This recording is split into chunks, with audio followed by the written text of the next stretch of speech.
Imagine growing up learning how to swim. On the front crawl, the back crawl, and everything between. You naturally excelled the front crawl because you go two-stroke. Every time you had swim lessons, your swim instructor would compliment you how great a swimmer you were. It made you feel incredible. Additionally, every time you guys had swim meets, at your community pool, where your neighbors, your parents, everyone from the neighborhood was invited, not only did you always win, but you'd hear the swim instructor complimenting you as a swimmer to your parents, and you heard every compliment. It made you beam with joy. You loved swimming throughout your entire childhood. Now you're 16 years old, and you and your family go to Los Angeles, California for the first time. You've never been to the beach, and you're so excited to go. You've always dreamed of going, and you're grateful you finally have the opportunity. You start going to the ocean. Everything seems all good and normal, but then all of a sudden you see you experience these huge waves. They splash you straight in the face. You did not see those coming. You had no idea where those came from, and you're just so confused and bewildered. You keep swimming, but then all of a sudden you feel these really weird tugs in your legs. They're really uncomfortable, and then all of a sudden you notice yourself going further and further from the shoreline. You start panicking. You start trying to swim, the best you could, back to the shore, but you notice you're not making any progress. Now you start really freaking out. You realize you're starting to drown, and you realize that if you want to ever see your parents again, if you want to go back to safety, you'll have to completely change course. You'll have to pivot, but you have no idea how, and you're freaking out. You're panicking because you're realizing that if you don't change course, you'll be finished. You'll never see your parents again. You'll never see your family again. However, as before, you have no idea how to pivot. You have no idea how to change course. You have no idea what to do. You have no idea how to go back to the shoreline. Your experience is summed up as learn how to swim while you're drowning. This might just sound like a story of a kid at the beach with his parents, but this is the experience of neurodivergent students in higher education. I'm a third-year pharmacy student at University of Illinois Chicago College of Pharmacy at their satellite campus in Rockford, Illinois. And this was my experience in pharmacy school. As someone with severe intensive ADHD, pharmacy school was just so overwhelming. Remember those waves from the story? That's the high volume of content in pharmacy school. The content wasn't any harder, but the intensity was so much content in such a little amount of time. It's just so overwhelming, couldn't handle it. Remember those undertows? That was the extensive time demands in pharmacy school. I need to be at classes at 8:30 a.m. each morning, and us neurodivergents, people with ADHD or autism spectrum disorder, we naturally have sleep issues, and so 8:30 a.m. classes was just so overwhelming.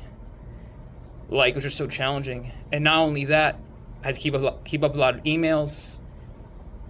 And as a pharmacy student, I had weekly rotations, and I may have had a quiz next day and an exam the next day. There was just so little time, so much you need to get done, but so little time. It was just so overwhelming, to manage my time. All the requirements needed to manage your time were just so overwhelming. I couldn't handle it. And my second year of pharmacy school, fall semester, I drowned. I straight up drowned. Obviously it's analogy. I had to retake 2 courses. I naturally was always a straight A student, and it was devastating. There's no way around it. However, that was fall 2023, and since then, although my experience is summed up as learning how to swim while I was drowning, I completely changed course. I learned many strategies from everything from health and wellness, personal organization, and studying.